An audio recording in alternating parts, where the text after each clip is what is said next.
اگر ویڈیو پسند آئے تو اس کو لائک کریں، ہمارے چینل کو سبسکرائب کریں اور ساتھ ہی بیل آئیکن پر کلک کریں تاکہ آپ کو آنے والی ویڈیو کا نوٹیفیکیشن مل سکے۔ سلطان نور الدین زنگی رحمۃ اللہ علیہ عشاء کی نماز پڑھ کر سوئے کہ اچانک اٹھ بیٹھے اور نم آنکھوں سے فرمایا کہ میرے ہوتے ہوئے میرے آقا دو عالم صلی اللہ علیہ وآلہ وسلم کو کون ستا رہا ہے۔ آپ اس خواب کے بارے میں سوچ رہے تھے جو مسلسل 3 دن سے انہیں آ رہا تھا، اور آج پھر چند لمحوں پہلے انہیں یہی خواب آیا جس میں سرکار دو عالم صلی اللہ علیہ وآلہ وسلم نے 2 افراد کی طرف اشارہ کر کے فرمایا کہ یہ مجھے ستا رہے ہیں۔ اب سلطان کو قرار کہاں تھا؟ انہوں نے چند ساتھی اور سپاہی لے کر دمشق سے مدینہ جانے کا ارادہ فرمایا۔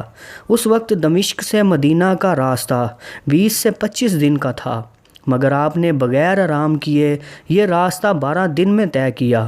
مدینہ پہنچ کر آپ نے مدینہ آنے اور جانے کے تمام راستے بند کروائے اور تمام خاص و عام کو اپنے ساتھ کھانے پر بلایا۔ اب لوگ آ رہے تھے اور جا رہے تھے، آپ ہر چہرہ دیکھتے مگر آپ کو وہ چہرہ نظر نہ آیا۔ جب آپ کو فکر لاحق ہوئی، آپ نے مدینے کے حاکم سے فرمایا کہ کیا کوئی ایسا ہے جو اس دعوت میں شریک نہیں؟ جواب ملا کہ مدینے میں رہنے والوں میں سے تو کوئی نہیں، مگر 2 مغربی زائر ہیں جو روضہ رسول صلی اللہ علیہ وآلہ وسلم کے قریب ایک مکان میں رہتے ہیں، تمام دن عبادت کرتے ہیں اور شام کو جنت البقیع میں لوگوں کو پانی پلاتے ہیں، جو عرصہ دراز سے مدینہ میں مقیم ہیں۔ سلطان نے ان سے ملنے کی خواہش ظاہر کی۔ دونوں زائر بظاہر بہت عبادت گزار لگتے تھے۔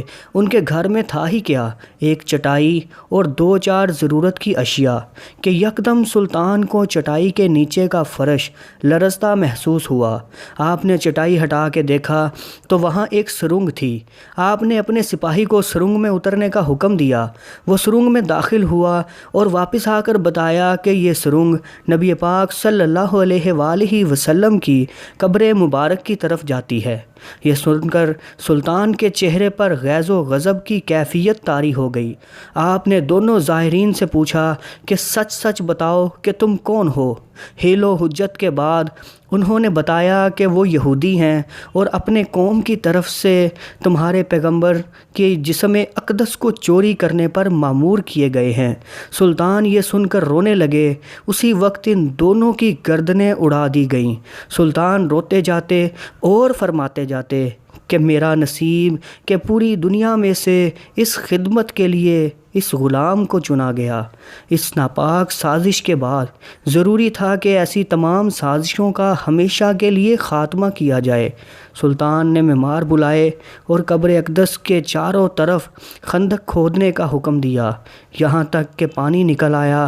سلطان کے حکم سے اس خندق میں پگھلا ہوا سیسا بھر دیا گیا۔ بعض کے نزدیک سلطان کو سرنگ میں داخل ہو کر قبر انور پر حاضر ہو کر قدمین شریفین کو چومنے کی سعادت بھی نصیب ہوئی۔